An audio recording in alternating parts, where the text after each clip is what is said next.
My dear friend, settle in with your cup of tea while I share something that happened just this past March in Boston.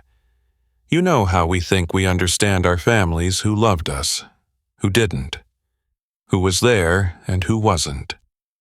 Well, sometimes we get it all wrong. This story is about Margaret Hayes, a retired nurse like many of us know, who discovered at 68 that everything she believed about her grandfather was only half the truth. Maybe you had someone in your family who seemed cold, distant, who chose work over Sunday dinners and Christmas mornings. Maybe you're still carrying that hurt. Margaret carried hers for 40 years, until some old chemicals in a basement revealed a love so deep it couldn't be spoken, only photographed. What she found changed not just her past, but gave her back her daughter after 5 years of silence. Margaret Hayes shifted on the hospital bed, trying to find a position where the paper gown didn't scratch against the peculiar red marks spreading across her leg like spilled pennies. Each spot had a silver ring around it, mercy. They looked like tarnished Liberty dollars pressed right into her skin. The isolation room's fluorescent lights made them shimmer something awful. Dr. Elena Rodriguez, a nice young woman who reminded Margaret of the eager residents from her nursing days, set an old photograph on the bedside table. The kind of black and white photo you'd find in a shoebox in the attic. A boy, maybe 8, with metal leg braces like the ones from those March of Dimes posters back in the 50s. But this child was laughing on a playground swing, the afternoon light catching his face just so. Margaret knew that particular slant of light, though she couldn't say why. Her hand jerked, knocking over the water pitcher. Cold water spread across the white sheets like spilled memories. "Where did you find this?" Her voice came out raspy, like she'd been calling for help in an empty house. "Your grandfather's basement darkroom. Mrs. Hayes." Elena's voice stayed gentle but professional, the tone Margaret herself had used with frightened patience. "There are thousands more just like it. All children from Ferndale State Hospital." Through the thick glass window, the kind they put in these special isolation rooms now, Margaret saw her. Catherine. Her daughter, who hadn't spoken one word to her since Robert's funeral 5 years back. Not at Christmas, not on Mother's Day, not even when Margaret had written to say she was sorry about the arguments over Robert's care. Catherine's palm pressed flat against the glass barrier, her mouth moving in words Margaret couldn't hear. That stubborn Hayes chin, just like Robert's, thrust forward the way it did when she'd made up her mind about something. The strange spots on Margaret's legs seemed to pulse with each heartbeat, keeping time like her grandfather's old pocket watch. These marks burned into her by chemicals from his darkroom weren't just wounds. They were messages from the past. And Lord help her, she was finally beginning to understand what they were trying to say. Before we continue, please leave a like and subscribe. Let me know which city you're watching from. Now, let's get back to the story. Margaret traced her finger along the plastic tubing taped to her left hand. 35 years of putting these IV lines into other folks' veins. And here she was on the receiving end. The white medical tape pulled at her skin. When had her hands gotten so thin? Like her mother's had been. She could still feel the weight of that basement door from 3 weeks back, the old wood swollen tight from all those New England winters. The Victorian house on Beacon Hill, her grandfather's place, had sat empty since he passed in '95. She'd been 39 then, busy with 12-hour shifts at Memorial. Catherine, in high school, wearing those flannel shirts all the youngsters liked. Lock it up, pay the taxes, deal with it when there's time. Well, time had finally come this February when the bills from Robert's illness, 3 years of treatments that didn't save him anyway, meant she had to sell. She'd saved the basement for last. Lord knows why. Maybe because she could still smell it in her memory. That sharp, chemical smell that meant grandfather was home, but might as well have been on the moon. The smell had hit her soon as she'd opened that door. Like walking into 1965 again. Developer. Fixer. That vinegar smell of stop bath. Dr. William Sterling had come back from the war different. Her mother had whispered that to the neighbor ladies over coffee and banana bread. He'd been in Dresden, in the medical corps. After that, he couldn't hold baby Margaret without his hands shaking like autumn leaves. Her mother told her once, just before the cancer took her in 1980, that he'd tried to pick Margaret up when she was 6 months old and dropped her right onto the Davenport. Never tried again. Margaret pressed her thumb against the largest spot on her thigh, watched the silver ring catch the overhead light like her mother's wedding band used to, through the glass. Catherine was having words with somebody, probably demanding to speak to whoever was in charge, just like she'd done during Robert's last days. That determined set to her shoulders, pure Robert when he'd decided something. They'd stood just like this 3 years ago, on opposite sides of Robert's bed at Massachusetts General, Margaret insisting they try one more treatment, Catherine saying, "Mama, please, let him rest." James Sullivan would be worrying himself sick by now. Dear James, 70 years old and still bringing her groceries every Tuesday like clockwork, checking she hadn't fallen down the stairs. He'd been the one who'd found her on that basement floor, surrounded by all those photographs. Dr. Rodriguez approached with something in a clear bag. Margaret squinted her grandfather's employee badge from Ferndale State Hospital. The date read 1950, 5 years after Dresden. The basement door wouldn't budge. Margaret set her shoulder against it and pushed the way she'd seen Robert force open their storm door every winter. Paint chips fell onto her canvas sneakers, the comfortable ones from Sears she'd had since 2010. The wood finally gave way with a crack like breaking chicken bones, and she stumbled forward into darkness that smelled like her father's old photography store on Washington Street. Her fingers found the light switch, same place grandfather had installed it in 1952. 3 bare bulbs flickered on.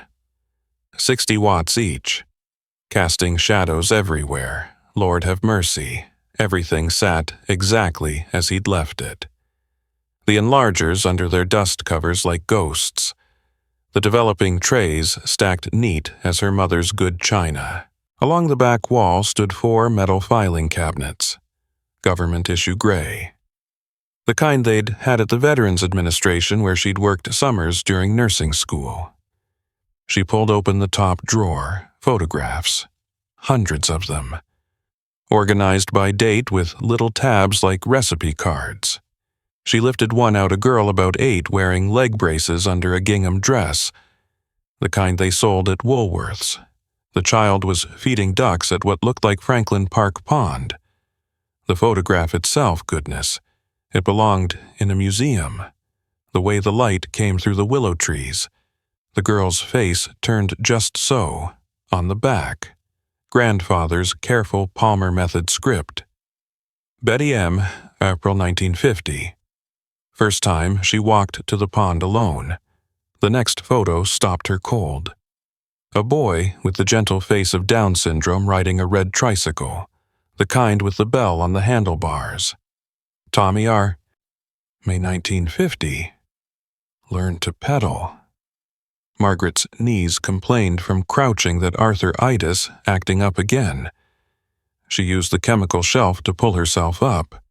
Grabbed it right where the bottles had leaked. Glass containers lined 3 shelves deep. Labels faded but readable. Selenium toner, silver nitrate. The same chemicals that had made the whole house smell like a science experiment every evening of her childhood. Some bottles had cracked, probably during that hard freeze 5 winters back. Crystals covered the shelf like spilled sugar. She wiped them off with her bare hand, foolish. She knew better, but she was wearing her good wool slacks. The crystals stuck to her palm, gritty and sharp. She brushed them on her pants leg and kept looking. Behind the bottles, wrapped in oilcloth like her mother used to protect her good linens, a leather journal, the kind they sold at Jordan Marsh department store. She set it on the enlarger table for later. That evening, heating up a can of Campbell's tomato soup, Robert's favorite, her left ankle itched something fierce. She scratched through her support hose, felt bumps like mosquito bites. In February, the house had been closed up tight as a drum. Next morning, while her Folgers percolated, she checked her leg. 5 red marks, each big as a Roosevelt dime, decorated her calf. She took a picture with that phone Catherine had insisted she get documented everything, just like she'd taught her student nurses. The marks didn't hurt exactly, just tingled like when your foot falls asleep in church. Back to the basement she went, drawn like a June bug to a porch light. Bottom drawer, last cabinet, a manila envelope, the kind offices used before computers. Inside, an identification badge from Ferndale State Hospital. Her grandfather's young face stared out. Serious as a deacon. Volunteer, printed below his name. Dated 1950 to 1907. 37 years. Every week for 37 years. The third morning brought 15 spots, spreading like spilled paint up her leg. In the bathroom's unforgiving light, that new LED bulb Catherine had installed, each red mark had developed a silver ring around it. Like tarnished money, like nothing in her medical books. She went back for the journal. Had to know. First page, his handwriting neat as always. The children at Ferndale have no one to see them beautiful. I will be their witness. The next entry made her grab the enlarger table for support. Dresden, February 1945. Pulled 37 children from the hospital rubble. Saved none. Their weight stays in my hands. These living children heal what the dead ones broke. Her leg started burning like she'd spilled hot coffee on it. Margaret's knees buckled like wet cardboard. The journal slipped from her fingers, pages fanning open on the concrete floor. Her left leg wouldn't take her weight, felt like somebody'd pulled the bones right out. She reached for the enlarger table. Missed. Her palm slapping cold cement. Margaret, you down there? James's voice from upstairs. Tuesday already. Grocery day. She tried to holler back, but her throat just wheezed like her father's old accordion. The basement door creaked on its hinges. James's shuffling footsteps on the wooden stairs. That careful way he moved since his hip replacement. Oh, Lord have mercy. His cane clattered against the wall as he dropped down beside her. Those arthritic knees of his popping like breakfast cereal. His fingers shook as he pulled out that flip phone his grandson gave him. Yes, emergency. Need an ambulance at 44 Beacon Hill. Lady collapsed. She's got some kind of rash or burns on her legs. Please hurry.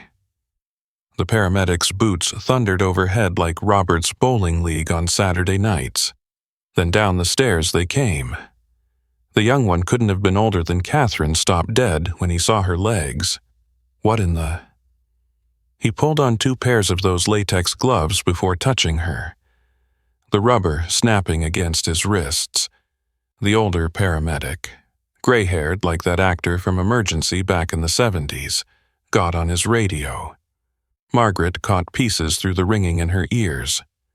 Unknown exposure, metallic presentation, requesting hazmat protocols.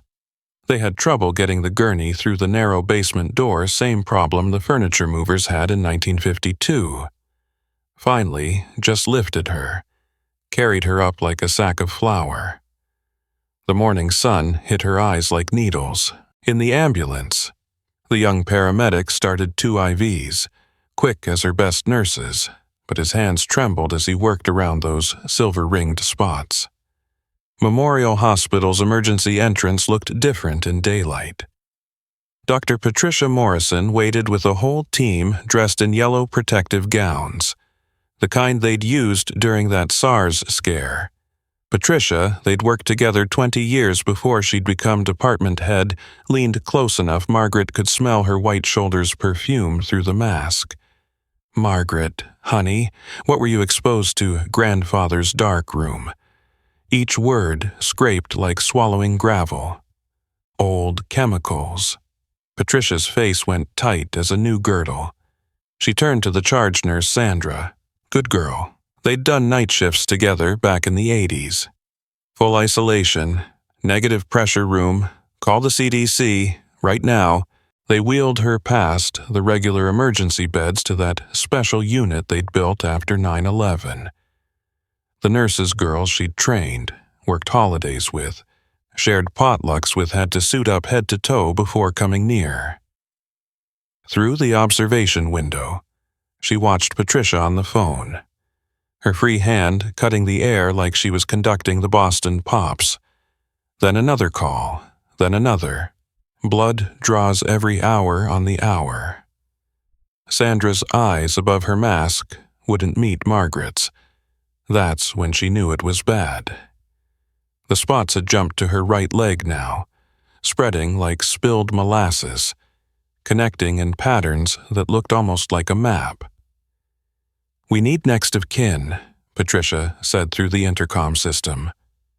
Margaret closed her eyes, saw Robert's funeral again, Catherine standing stiff as a mannequin in her black suit.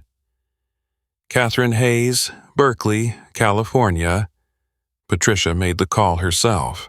Margaret could only hear her end. "Your mother is stable, but—" A pause long as a sermon. "Yes, I understand you're estranged, but—" Another pause. "Thank you. The next flight would be best." 6 hours of tests, 7, 8. The spots developed raised edges under the examination lights, the silver rings getting more pronounced like tarnished spoons from her mother's wedding set.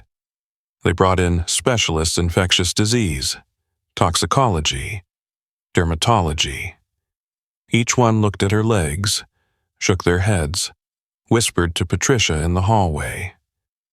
Catherine stood in the doorway the next morning, pulling one of those wheeled suitcases young people used. She stopped right at the threshold. Wouldn't come one step closer. Her dark hair.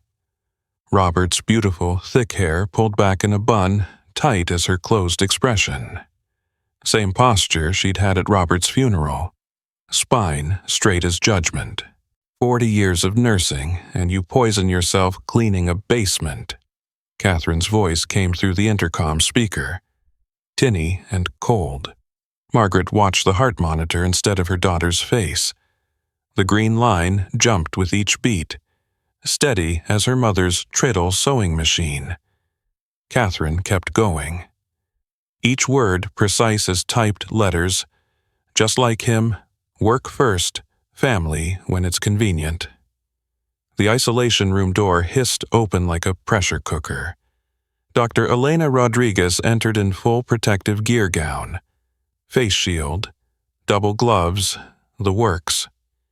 Younger than Catherine, maybe 40, with something careful in how she moved, like she'd learned to walk around broken glass. "Mrs. Hayes, I'm Dr. Rodriguez, dermatology." Her voice had that quality Margaret recognized someone who'd learned to speak soft around other people's pain. "I need to see where you were exposed." Margaret fumbled for her house keys in the plastic bag with her belongings. "Basement. But don't touch anything with bare hands." Elena nodded, understanding in her dark eyes. "My father was a Marine, chemical exposure in Vietnam. I know how to be careful around poison." 2 hours felt like 2 days. Elena came back with one of those tablet computers, swiping through pictures she'd taken. "These photographs in your basement, they're extraordinary. Museum quality. But the chemicals." She showed Margaret pictures of the leaked bottles, the crystalline shelves, selenium compounds from the 50s. silver nitrate, all breaking down into Lord knows what. You're lucky to be breathing. Margaret reached toward the glass partition between her bed and where Catherine stood rigid as a telephone pole. The children in those photos, they were patients at Ferndale State Hospital. Catherine's face went hard as winter ground. That stubborn haze jaw Robert passed down thrust forward. That awful place. They shut it down in '87 for neglect and abuse. He was documenting them, Margaret said, for 37 years. Elena looked between mother and daughter like a referee at a boxing match. There's more. I found this. She held up an evidence bag with an employee identification card inside. Young William Sterling stared out, serious as a funeral director. The date stamp, clear as day, 1950. 5 years after Dresden, Elena said, quiet as a prayer. Whatever happened there? The heart monitor alarm shrieked. Margaret's pulse 140 and climbing fast as a thermometer in July. The prednisone drip burned, going into Margaret's vein like hot coffee spilled on Sunday dress. She watched the clear medicine track down the IV line 60 milligrams, same dose she'd given hundreds of folks over the years. Now she understood why old Mrs. Kowalski used to complain about the metal taste, like sucking on pennies. Severe chemical vasculitis with heavy metal deposits. Elena Rodriguez held the lab report up to the fluorescent light, those awful overhead fixtures that made everyone look sick even when they weren't. The selenium and silver literally embedded in your skin tissue. We're starting chelation therapy, immediately medicine to pull the metals out. Through the glass. Catherine paced back and forth like Robert used to when the Red Sox were losing in the ninth. 3 steps left, pivot, 3 steps right. Same pattern she'd worn into the linoleum during Robert's last week at Mass General. Those institutions were warehouses for children. Catherine's voice crackled through the intercom, like her grandmother's old Philco radio. Ferndale had the highest death rate in Massachusetts. Malnutrition, kids tied to beds, medical neglect that would make you sick. Margaret adjusted the oxygen tubes in her nose. The prongs dug in something awful. You don't know what you're talking about. Catherine Marie. I wrote my sociology thesis on those places at Berkeley. Spent a whole semester in the archives. Your grandfather volunteered at a place that killed children through neglect. Catherine's palm slapped the glass hard enough to make it shake. He was part of that system.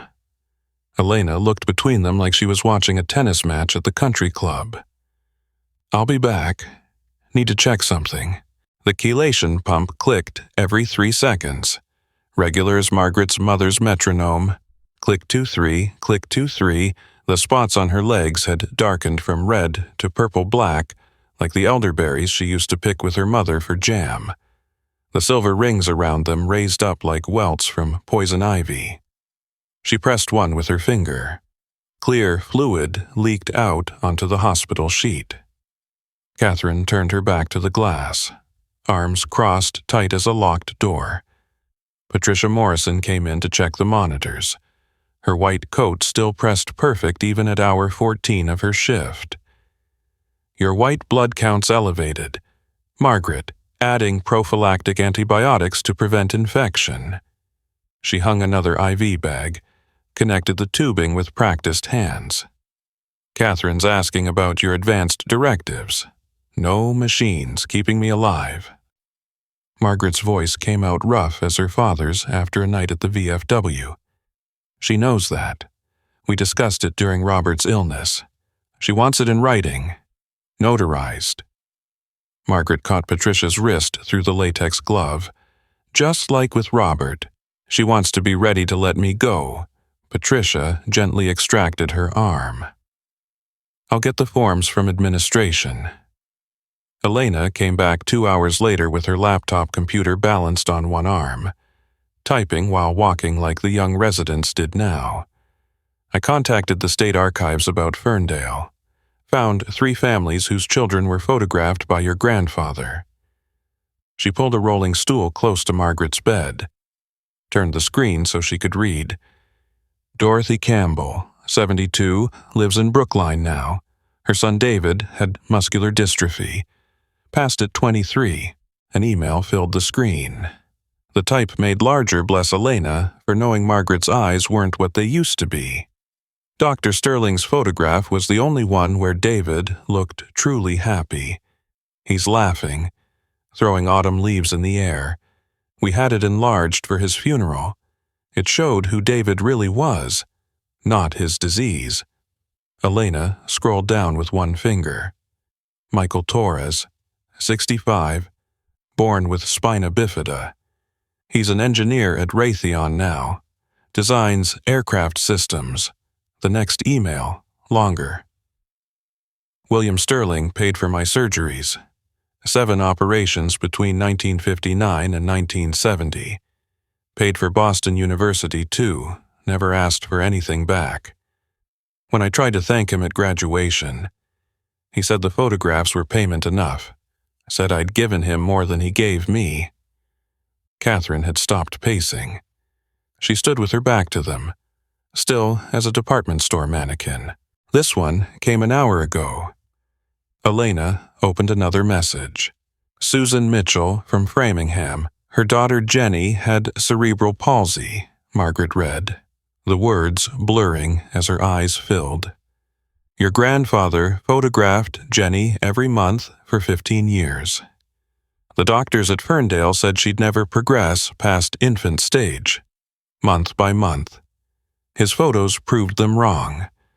We could see her growing, changing, becoming herself, not just existing like the doctors said, really living. He gave us hope when the medical establishment gave us none. The isolation room door hissed open. James Sullivan entered, moving carefully with his walker, the tennis balls on the feet squeaking on the linoleum. His protective gear made him look like a spaceman from those movies in the 50s. He lowered himself into the visitor's chair, breathing hard like he'd climbed 3 flights instead of walking down the hall. I knew him, James's voice muffled through the N95 mask. William. The last 5 years before he passed, Margaret tried to sit up. The heart monitor leads pulled tight as clothesline. Met him at Ferndale in 1988. I was visiting my nephew born with spina bifida. Sweet boy. Your grandfather was there every single Saturday. Had been since 1950. 38 years by then. James pulled out his handkerchief, the monogrammed one his wife had given him before she passed, and dabbed at his eyes above the mask. He paid for my nephew's surgeries, hip replacement so he could sit proper. Custom wheelchair from that place in Germany. Never told anybody. Said publicity would make it about him instead of the children. Catherine turned around slow as molasses in January. Why didn't you say something all these years? He asked me not to. Said his family had suffered enough from his choices. Said the distance he kept was the only gift he could give you. Elena's tablet computer chimed like the doorbell at Margaret's old house. Another email, then another. She read silently, then looked up with tears in her eyes. Margaret, there are dozens more coming in, all saying the same thing. Your grandfather changed their lives, saved their children. Margaret reached for the journal Elena had brought from the basement, sealed now in a clear evidence bag like evidence from a crime scene. She opened it through the plastic, her fingers clumsy in the latex gloves they'd made her wear. Found an entry from May 1961. Missed Margaret's kindergarten play today. She was a tulip in the spring pageant. Mrs. Henderson next door took photographs with her brownie camera, but Timothy at Ferndale had his first week without seizures. Had to document it. His parents need proof he's improving. The doctors don't believe them. She turned pages. Found July 1978. Margaret's wedding day. Watched from the parking lot of First Methodist. She looked like her mother in that white dress. But Annie at Ferndale is dying, 8 years old, the leukemia's winning. She needs her portrait while she can still smile, while her mother can still see her whole. December 1979. Catherine born healthy yesterday, 7 pounds, 2 ounces. Margaret's a natural mother, doesn't need me. The children at Ferndale have nobody else to see them as complete human beings. The staff sees symptoms. Parents see tragedy. I see children. Catherine's fist hit the glass hard enough to rattle the whole wall. We needed him too. We needed him, and he chose them. Margaret looked at her daughter's hand pressed against the barrier. 5 years since they'd touched. 5 years since that fight in Robert's hospital room. The silver rings on Margaret's legs caught the fluorescent light like her mother's good silverware. The spots had spread to her belly now, creeping under the hospital gown like exploring fingers. Elena stood up sudden as if she'd been stung. Her tablet screen showed something that made her eyes go wide. Mrs. Hayes, I found something else in your basement, behind a false panel in the darkroom wall. Elena's tablet screen glowed with photographs of the darkroom wall. Behind the chemical shelf, the wood paneling doesn't match newer than the rest, maybe 1960s birch veneer. There's a compartment. Margaret's chest tightened like someone was sitting on it. The oxygen monitor dipped to 92%. Patricia Morrison reached over, turned the little knob from 2 liters to 4. The increased flow made Margaret's sinuses burn like she'd snorted swimming pool water. Please go back, Margaret said to Elena. Open it. Elena hesitated, tucked a strand of hair behind her ear. The hazmat team sealed off the basement. They've got that yellow tape everywhere like on the TV shows. Please, I need to know what he was hiding. Catherine moved closer to the glass. Close enough Margaret could see the lines around her eyes. When had those appeared? What are you hoping to find? More evidence he loved strangers' children more than his own family. Elena left with her tablet. The isolation room fell quiet, except for the oxygen hissing through the tubes and the IV pumps doing their mechanical counting. Margaret watched the chelation solution drip clear as water but heavy somehow, pulling the poison out drop by drop. Her legs had gone numb from the knees down, like when she'd sit too long at Robert's bedside and her feet would fall asleep. Sandra came in to change the dressing on the worst spot, a silver-ringed wound on Margaret's left thigh, big as a silver dollar now. Yellow drainage soaked through the gauze. Smelled like old pennies. Sandra's hands worked quick and sure. 30 years of practice. But Margaret saw them trembling as she taped down fresh bandages. 1 hour passed. Then 2. The wall clock, one of those industrial ones from the 60s, ticked loud as a woodpecker. Catherine had started pacing again. She'd pulled out her phone twice, scrolled through something, probably checking flights back to California. Each time she put it away without booking anything. Elena returned carrying a clear evidence bag fat with papers. Inside hundreds of letters, envelopes yellowed like old newspaper, and one larger envelope, cream-colored good stationery.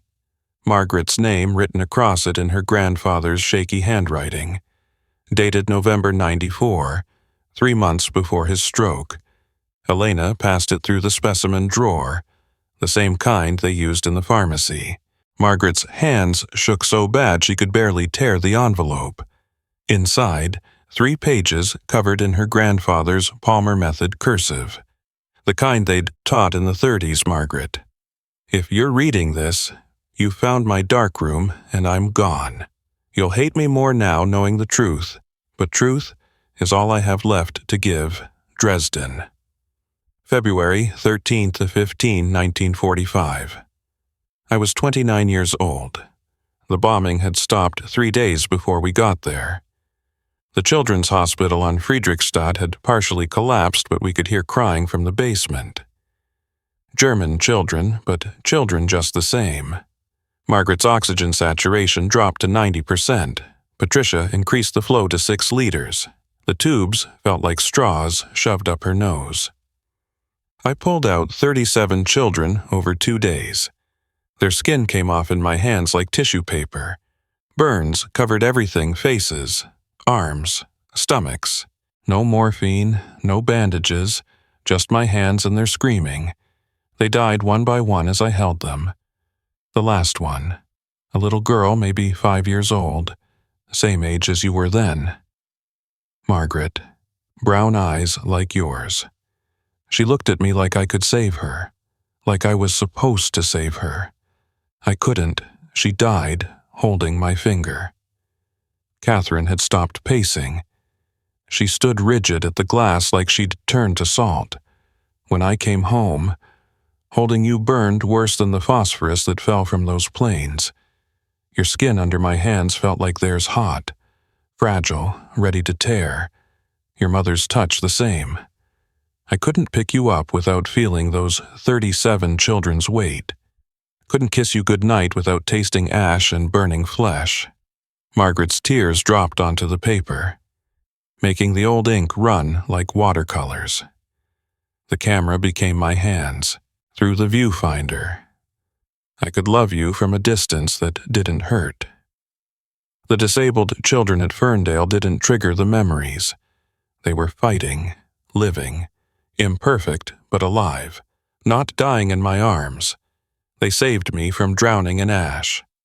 I thought if I could document them living, truly living, it would balance the ones who died. Mathematics of the soul. I failed you. Failed your mother. Failed Catherine. I chose broken strangers over my whole family because wholeness reminded me of what breaks so easily. Distance was all I had to give. The camera was the only way I could love without destroying. I'm sorry. I loved you every single day, just from behind glass where it couldn't burn anyone. Your grandfather, William. So we were too perfect. Catherine's voice cracked through the intercom like ice breaking on the Charles River. Too whole, too unbroken. He could only love the damaged ones. She kicked the wall hard enough that the security guard down the hall looked up from his newspaper. Catherine, Margaret, reached toward the glass. No, don't you dare. Don't you dare defend him. Catherine grabbed her suitcase handle. I'm done. I'm done with all of this, she stormed out. The isolation room door sealed with its mechanical hiss. Margaret's blood pressure spiked like a thermometer in boiling water. 150 over 95, then 160 over 100. The spots on her arms began weeping clear fluid that smelled like developing chemicals. Patricia called for the crash cart, just in case. Elena gripped Margaret's hand through the double gloves, held on tight. We need to increase the chelation, Patricia said, checking the IV site. But there's a risk of kidney damage at higher doses. I don't care about my kidneys. Margaret pulled the oxygen mask off. It left red marks on her cheeks. Find my daughter, please. Margaret, you need to focus on getting better. Find her. James, please find her. James struggled to his feet, the walker scraping against the floor like fingernails on wood. I'll go. Don't you worry. He shuffled out, already pulling that old flip phone from his cardigan pocket. Through the observation window. Margaret saw him talking fast, gesturing with one hand while he balanced on the walker. Then he was gone too, moving faster than she'd seen him go since his hip surgery. The chelation pump started alarming sharp beeps like a smoke detector. Patricia silenced it, checked the IV line. The vein had blown. Margaret's left arm swelling with fluid that shouldn't be there, as Patricia searched for a new vein. Margaret's eye caught something in the pile of letters Elena had brought. A photograph paper-clipped to an envelope. Black and white. A young girl, maybe 5, wearing metal leg braces, standing by a white picket fence, holding a teddy bear. The girl's face, those eyes. That determined little chin looked exactly like Margaret's kindergarten photo, the one her mother had kept on the mantel. Margaret's throat closed up like a fist, the chelation medicine. 15 minutes into the new bag, her tongue swelled thick as a dish sponge, pushed against her teeth. The oxygen monitor screamed one long note like the tornado sirens back in '74. Patricia Morrison grabbed the crash cart, yanked open the top drawer. Anaphylactic reaction. Get respiratory. Now. Elena hit the code blue button. The alarm echoed through the whole unit. That awful sound Margaret had heard hundreds of times, but never for herself. Her vision went dark around the edges like looking through a paper towel tube. Her fingernails scraped against the bed rails, looking for something.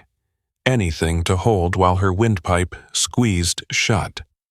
The respiratory therapist burst through the door, young fellow with a Boston College pin on his scrubs. Patricia pushed Benadryl into the IV. 50 milligrams fast. Then the epinephrine. That cold punch to the chest.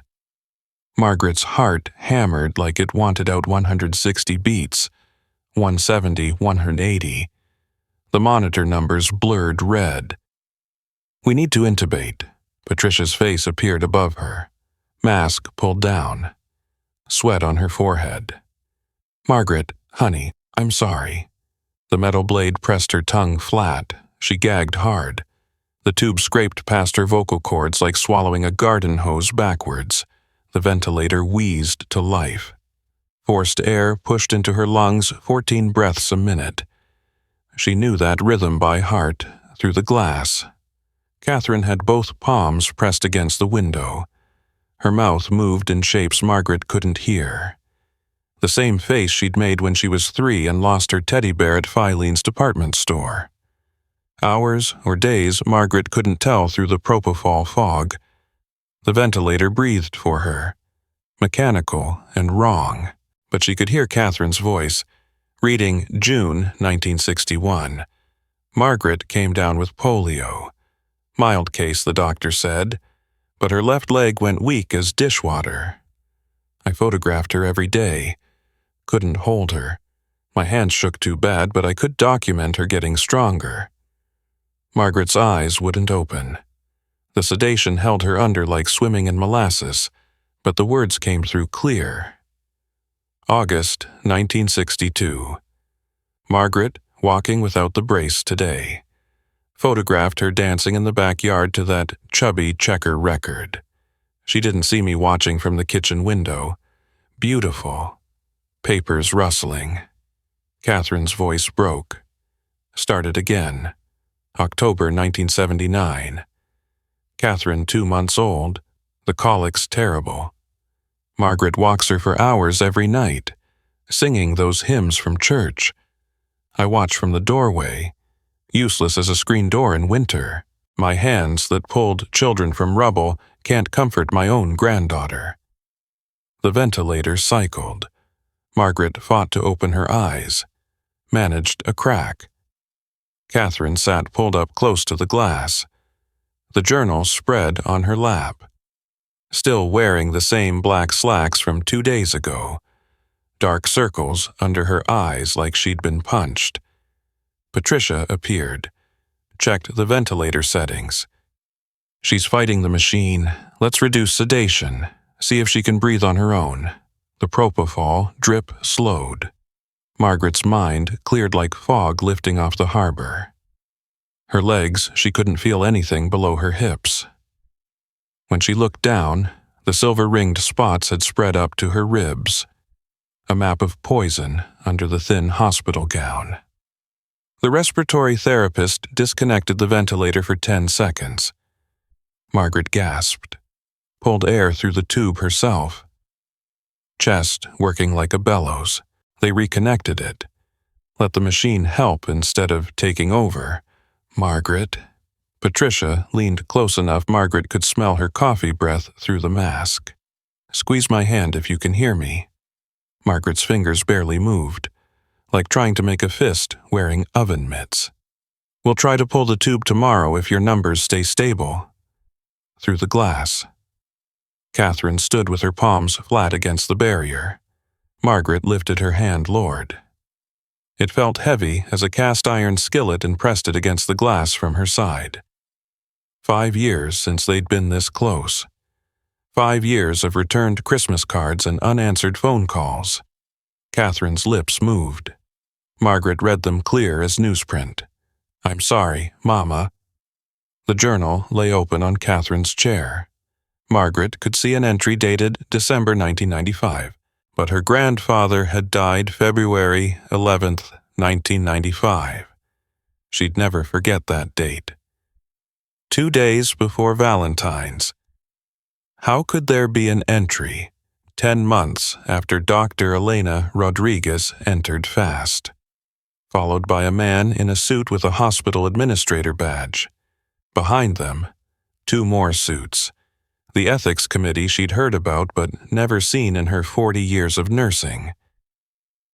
Mrs. Hayes, Elena said through the intercom, voice careful, like walking on ice. The families who've contacted us about your grandfather's photographs, they want them displayed. A permanent exhibit, but we need permission, yours and Catherine's.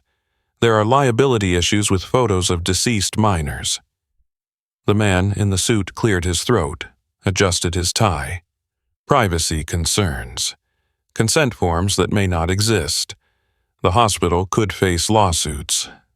Margaret looked at her daughter. Catherine's jaw set in that stubborn line. Pure Robert when he'd decided the Red Sox would win this year for sure. The heart monitor showed Margaret's pulse climbing, 120, 130, 135. Elena noticed, moved closer to the glass. There's something else. We found incorporation documents in that hidden compartment. The Sterling Grace Foundation. Your grandfather started it in 1960. The endotracheal tube came out at dawn, slow as pulling a cork from a wine bottle.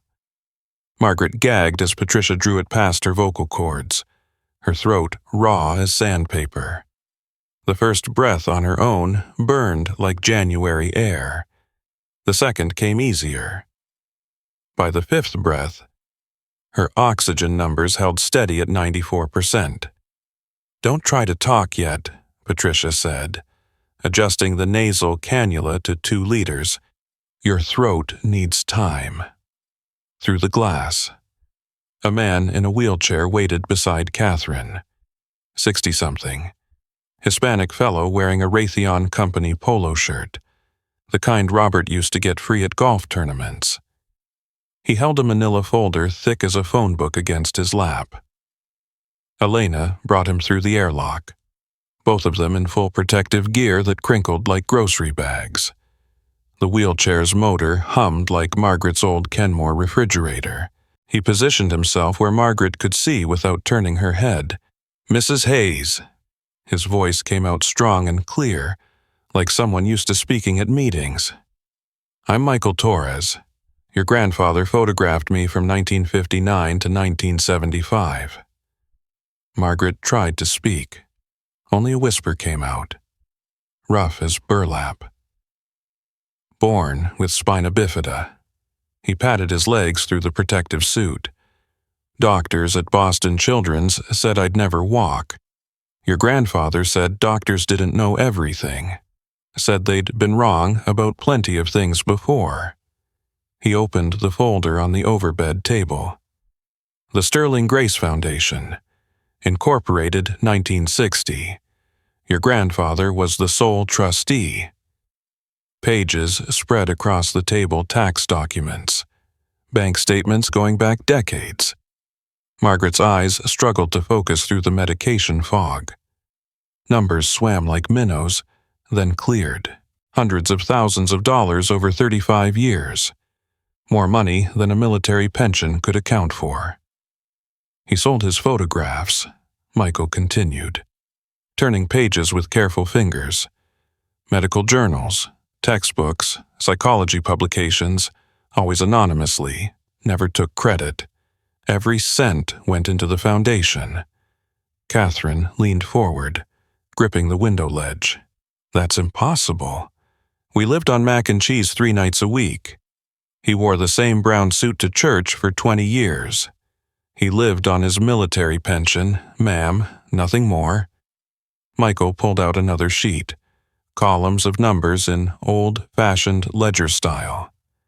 According to James Sullivan, your grandfather ate Campbell's soup 5 nights a week, bought day-old bread from the Wonder Bakery outlet, walked everywhere to save gas money. Every dollar he could save went to the foundation. Margaret's shaking hand reached for one page. Her own name jumped out. Boston College School of Nursing, 1974 to 1978. Full tuition paid by anonymous medical education grant. She'd thought she'd won it on merit, writing that essay about wanting to help people like her mother who'd died of cancer.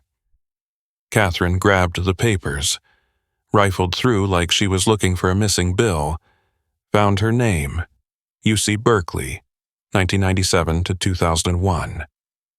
Bay Area Academic Achievement Scholarship. She'd been so proud, calling Margaret from California to say she'd gotten a full ride. You earned those scholarships, Michael said, gentle as a priest. Your grades, your essays, your potential, but your grandfather made sure money wouldn't stop you from going. More papers, medical journal citations, dozens of them. The New England Journal of Medicine, The Lancet, Journal of Pediatric Psychology, each one featuring William Sterling's photographs, arguing for better treatment of disabled children. Never his name on the articles. Always images courtesy of anonymous documentarian. He wasn't just taking pictures for memories. Michael's wheelchair moved closer, motor whirring. He was building a case, photo by photo. Every image showed these children as human beings, not diagnoses, not burdens, people. He pulled out a yellowed newspaper clipping from the Boston Globe, dated September 15, 1987. Ferndale State Hospital closed after investigation reveals systematic abuse. Below the headline, a photograph of children tied to beds with leather straps. The photo credit, evidence provided by confidential source. 3 administrators went to prison, Michael said. Massachusetts changed its oversight laws. Mandatory inspections started. Your grandfather's 37 years of documentation did that. He never took credit. Said it would make the story about him instead of the children. Margaret looked down at the spots on her legs. The pattern, she could see it now under the harsh examination light. Not random chemical burns scattered like spilled paint. They followed old scars. Faint white lines she'd forgotten existed under 60 years of living. Elena, Margaret whispered, voice like tissue paper. The lights. Turn off the overhead. Use just the examination lamp. Elena killed the fluorescents. The examination lamp threw sharp shadows across the bed. Under that focused beam, the silver-ringed marks on Margaret's legs showed their true pattern. They followed the exact path of old scars, vaccination marks, scraped knees, and there, on her left calf, a long curved line. Polio, Margaret breathed out. A summer of 1961. I was 5. Catherine stood up so fast her chair tipped over. You never told me you had polio. Mild case. Left leg weak for 6 months. Had to wear a brace to kindergarten. Margaret's fingers found the largest spot, directly over the deepest scar. He photographed me every day of recovery. I remember the flash going off at breakfast. James Sullivan spoke from the doorway, out of breath. Found someone you need to meet. Behind him, a woman in her 70s, moving slow with a wooden cane. She clutched a photo album against her chest like a Bible, gray hair in pin curls like Margaret's mother used to wear. "Dorothy Campbell," she said, "from Brookline. My son David died of muscular dystrophy at 23. Your grandfather photographed him for 15 years. She opened the album on the visitor's chair. Page after page of a boy becoming a young man. Birthday cakes with increasing candles. Christmas trees getting smaller as he got bigger. Hospital beds that became more frequent. Always the same careful lighting that made the boy's eyes shine. Always showing the person, not the disease. The doctors gave us diagnosis and prognosis and treatment plans," Dorothy said, tears running down her powdered cheeks. "Your grandfather gave us David, the real David, not the disease eating his muscles, the boy who loved baseball and comic books and pretty girls. More people in the hallway now." Elena counted through the glass. "There are 12 families here, maybe more coming. They all want to testify about what the photographs meant." The ethics committee administrator shifted his weight from foot to foot like he needed the bathroom. "We need a decision today. Display the photographs for historical documentation or seal them permanently for privacy." Margaret looked at Catherine. Her daughter stood at the glass, palm pressed against it, tears making dark tracks through her makeup. On Margaret's bedside table, the journal lay open to that impossible December 1995 entry, 10 months after her grandfather's death. Catherine noticed Margaret staring, picked up the journal, read aloud. "December 1995. I've been dead 10 months now." The handwriting was different, shakier, familiar but wrong somehow. Catherine's voice stopped mid-sentence. She turned the journal over, examined the handwriting like checking a dollar bill for counterfeit. Different pen, 2 blue ballpoint instead of her grandfather's fountain pen. She flipped back pages, compared the letters. "This isn't grandfather's writing." Catherine held the page up to the window light. "It's—" She looked at James. James shifted his walker, the tennis balls on the feet squeaking on the linoleum. "Mine. That's my chicken scratch. December 1st, 95. 10 months after William passed." He cleared his throat. That wet rattle from years of Pall Malls. "He asked me to. Gave me a sealed letter the week before his stroke. Said open it December 1st, not before." Margaret pushed herself up against the pillows. The movement sent fire through every chemical burn, but she needed to see James's face clear. "Read it," she whispered. Catherine continued, voice steady as a news anchor. "James, if you're writing this, I kept my promise and died first, and you kept yours to wait 10 months. The darkroom has one more secret. Behind the enlarger, the floorboard lifts. Pry it with a screwdriver. Everything's there. Give it to Margaret when she's ready. She'll know when." Elena left through the airlock. Was gone 20 minutes. Came back with another evidence bag fat with albums and a small cardboard box. The kind from Woolworth's. The first album photographs of Margaret. Hundreds of them. As a baby in her christening gown.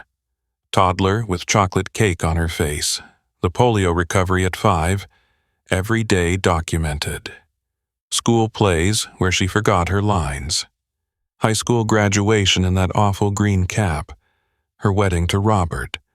All taken from distances, through windows, around corners. The same careful composition as the Ferndale children. The second album, Catherine. From the hospital nursery window through high school graduation. Piano recitals shot from the back row. Soccer games from behind the fence. Science fair from across the gymnasium. Margaret recognized the angles now: the big oak tree at Franklin Park, the blue Buick parked across from the elementary school. The third album, Robert and Margaret together, walking in the public garden on Sundays, shopping at Haymarket, sitting on their porch swing, reading the Globe on Sunday mornings, always from across streets, through crowds, behind trees. "He was there," Catherine said, voice thick. "All those times, just invisible," Margaret finished. The small box contained 2 items: a purple heart, the ribbon faded, and a photograph young William Sterling in Dresden, February 1945, holding a dead child, his hands wrapped in gauze, blood seeping through. His face looked 100 years old. Elena spoke quiet as church. "I had the VA pull his complete medical records. 3rd-degree burns on both palms from pulling children from phosphorus fires. The nerve damage was permanent. Touch caused constant pain for the rest of his life." Margaret understood now, clear as spring water. The camera became his hands because his actual hands betrayed him. Every embrace would have hurt like holding fire, every handshake, agony. So he loved through lenses, documented instead of holding. "The photographs," the administrator said, impatient. "We need your decision." Margaret looked at the families gathered in the hallway. Michael Torres in his wheelchair, Dorothy Campbell clutching her dead son's album, the others holding their own precious photos. "Display them," Margaret said, "all of them, with full context, not as inspiration, as historical documentation of what happens when society makes children invisible." She met the administrator's eyes. "And what happens when one man refuses to let them disappear?" Catherine nodded. "I'll co-sign, and I'll direct the foundation going forward. September now." 6 months since that February morning in the basement. Margaret walked slowly through the Victorian, using her grandfather's cane ebony with a silver handle, probably from the 40s. The chemical burns had healed to faint white marks that followed her childhood polio scars like a map of memory. The basement had been transformed, professional ventilation humming soft, digital equipment next to the restored analog cameras, natural light from new windows cut into the foundation. 12 students today, all with various disabilities, learning photography from Margaret and Catherine. A 7-year-old girl with cerebral palsy struggled to hold the camera steady. Margaret Hatos knelt beside her lord. Her knees complained and adjusted the child's grip. "The shake doesn't matter," Margaret said. "Makes the picture honest." The girl clicked the shutter. Her mother, watching from the doorway, pulled out a handkerchief, dabbed her eyes. Catherine appeared with foundation paperwork. "The Boston Medical History Museum wants to expand the exhibit. They're getting inquiries from Europe." Margaret signed where indicated. Mother and daughter worked in comfortable quiet, no longer needing words to bridge their 5-year silence. James sat in the corner, his camera, Margaret's gift for his 71st birthday, catching the lesson. His Parkinson's tremor created a soft blur that Elena, now on the foundation board, called accidentally perfect. On the wall, 3 portraits: William Sterling, 1915-1995, Margaret Hayes, 1956, and the newest, Catherine Hayes Sterling, 1979, who'd legally added the name 3 months ago. "Someone should carry it forward properly," she'd said at the courthouse. Margaret touched the faint scars on her leg, then picked up her grandfather's old Leica. Through the viewfinder, afternoon light slanted across the room exactly as he would have captured it. She pressed the shutter. The click echoed in the basement where silence had lived too long, where love had hidden behind chemicals and distance. where it waited 60 years to be developed. You know, my dear friend, we spend our whole lives thinking we understand love, that it looks like Sunday dinners and bedtime kisses and being there for school plays. But William Sterling taught me something different that day in the hospital. Sometimes love arrives wrapped in distance, in careful documentation, in hands too damaged to hold. He photographed strangers' children for 37 years because touching his own family caused physical pain from old war burns. Margaret spent 40 years resenting his absence, not knowing every photograph was an act of love her grandfather couldn't speak. Catherine almost repeated the cycle, cutting off Margaret like Margaret had cut off her grandfather's memory. But those chemical burns that brought them together revealed more than illness.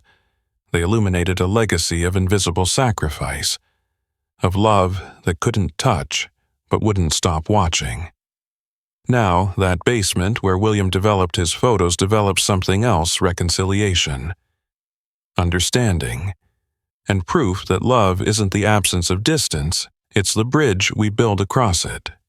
This is a work of fiction inspired by stories of family reconciliation, created solely for entertainment purposes.